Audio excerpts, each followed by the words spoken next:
নমস্কাৰ আজিৰ এই ভিডিঅ'টোত অমৃতা গগৈৰ টিউটৰিয়েল ভিডিঅ'টো আপোনালোকক আগবঢ়াম আৰু এই মই পেপাৰ ইউজ কৰিম এইটোৰ কাৰণে ব্ৰিষ্টল পেপাৰ ষ্ট্ৰেথমৰৰ ভেলুম সাৰফেস আৰু এই ভেলুম সাৰফেসটো অলপ টেক্সচাৰ আছে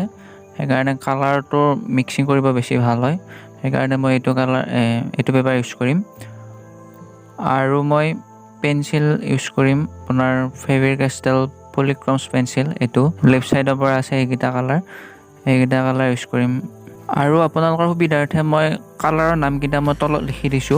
আপোনালোকে চাই ল'ব আৰু বেসিক্যালি স্কিনৰ কালাৰৰ কাৰণে polychromosৰ লাইট ফ্লেশ ডাৰ্ক ফ্লেশ আৰু মিডিয়াম ফ্লেশ এই তিনিটা কালাৰ বেছি ইউজ হৈছে এখন ড্ৰয়িঙত আপোনালোকে ভিডিঅ'টো আৰম্ভণিৰ পৰা শেষলৈকে চাব তেতিয়া নিশ্চয় আপোনালোকৰ সুবিধা হ'ব বুজি পোৱাত তো এইকেইটা কালাৰ মই ইউজ কৰিম আৰু ইয়াৰে ডাৰ্ক টোনৰ কাৰণে এইফালে থকা এইকেইটা কালাৰ ইউজ কৰিম তো মই তলত লিখি দিছো আপোনালোকে চাই ল'ব তো আমি এতিয়া ভিডিঅ'টোলৈ আগবাঢ়ো আৰু মোৰ হাতত কেইডালমান লুজ পেন্সিলো আছে পলিক্ৰমছৰ টোটাল 8 ডালমান আছে তো সেইকেইটাও মই ইউজ কৰিম এইকেইটা লুজ পেন্সিল এইকেইটা বেছি ইউজ হয় মানে স্কিন টোন কালাৰ স্কিনত কৰিবৰ কাৰণে আমি ভিডিঅ'টোলৈ আগবাঢ়ো যি কি নহওক মই প্ৰথমতে চকুৰ পৰা আৰম্ভ কৰিম চকুৰ মনিটোৰ পৰা আৰম্ভ কৰিছো আৰু ইয়াতে অকমান হেউজীয়া ধৰণৰ আছে সেইকাৰণে মই এইটো হেউজীয়া ৰংটো মই মিক্স কৰি দিছো তাৰ পিছত এফালৰ পৰা লাইট টোনৰ পৰা ডাৰ্ক টোন কৰি গৈছো লাইটৰ পৰা ডাৰ্ক আৰু ইয়াত যিবিলাকত হাইলাইট আছে সেইবিলাকত মই এৰি গৈছো আৰু এখন ৰিয়েলিষ্টিক ছবি আঁকিবলৈ হ'লে আপোনাৰ খুব বেছিতে আপুনি ছবিখনত টাইম দিব পাৰিব লাগিব তেতিয়া হ'লে আপুনি যেনেকৈ বিচাৰি ৰিজাল্টটো তেনেকৈ পাব আৰু এখন ফটোত বেছিকৈ মানে মুখখনত লাইট টোনটো বেছি আছে সেইকাৰণে আমি যিমান পাৰি মুখখনত মানে লাইট টোনটো মিলাই আনিব লাগিব আৰু ডাৰ্ক টোনো আছে কিছুমানত তো সেইখিনিটো আমি ডাৰ্ক এৰিয়াবিলাক য'ত আছে মানে তাত ছবিখনত মিলাকে এনেকৈ ৰংটো কৰিব লাগিব তো মোৰ চকুৰ মনিটো কৰা হৈ গ'ল আৰু তলৰ এই চকুৰ কাষৰ এইখিনি কৰিছো এতিয়া আৰু এতিয়া ওপৰখিনি লৈ আহিছো ওপৰখিনি অকমান লাইট আছে তো তাৰ আগতে মই লাইট অলপ কৰি লৈছো আৰু এইখিনিত মই কালাৰ ইউজ কৰিছো লাইট ফ্লেশ ডাৰ্ক ফ্লেশ মই ইয়াৰ আগতে কৈছিলে নামকেইটা চাই ল'ব পাৰিব পলিক্ৰমছৰ আৰু যিসকলে পলিক্ৰমছ কালাৰ ইউজ কৰে বুজি পাব বাৰু আৰু আপোনালোকৰ যদি পলিক্ৰমছ কালাৰ যদিও নাই তে বেলেগ কালাৰ আপোনালোকে কৰিব পাৰে আসলতে কি হয় পলিক্ৰমছ কালাৰটো অইল বেস পেন্সিল হয় তো সেইকাৰণে মানে মিলাব খুব ভাল আৰু পুৰা ক্ৰিমি টাইপ পেন্সিলটো আৰু চকুৰ ওপৰৰ কৰা হোৱাৰ পিছত আৰু মই এবাৰ কৰিছো চকুৰ ফুৰকেইডাল তো ইয়াৰ লগে লগে মই লেফট সাইডৰ বেকগ্ৰাউণ্ড খিনিও কৰি গৈছো আৰু এবাৰ তলৰ চকুৰ তলৰ এইখিনি কৰিছো তো য'ত মানে এইডাল লাইনটো অলপ ডাৰ্ক আছিলে তো তাৰ কাৰণে মই এইটো ডাৰ্ক কৰি লৈছো তো তাৰ ওপৰত মই লাইট কৰি দিছো আসলতে কালাৰ পৰ্ট্ৰেট বিলাকত বহুত ৰং ইউজ কৰিব লাগে আৰু মিলাব লাগে আৰু আপোনালোকে এই ভিডিঅ'টো চাই থাকিব আৰু মই মিউজিকটো লগাই দিছো আৰু বেছিকৈ নাথাকো তো চাই থাকিলে বুজি পাব আপোনালোকে কেনেকৈ লেয়াৰ বাই লেয়াৰ কৰিছো অলপ কম স্পীডত মই এইটো আপোনাৰ 8xত স্পীড কৰিছো এইটো ভিডিঅ' তো আপোনালোকে ভিডিঅ'টো চাই থাকিব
আজিৰ এই পাৰ্ট 1 ভিডিঅ'টোত এইখিনিয়ে আছিল। গোটেই ফেচখন মই কৰি দেখুৱালোঁ, চকু, নাক আৰু মুখখন আৰু দাঁতকেইটা গোটেইখিনি মই লেয়াৰ বাই লেয়াৰ কৰি দেখুৱালোঁ।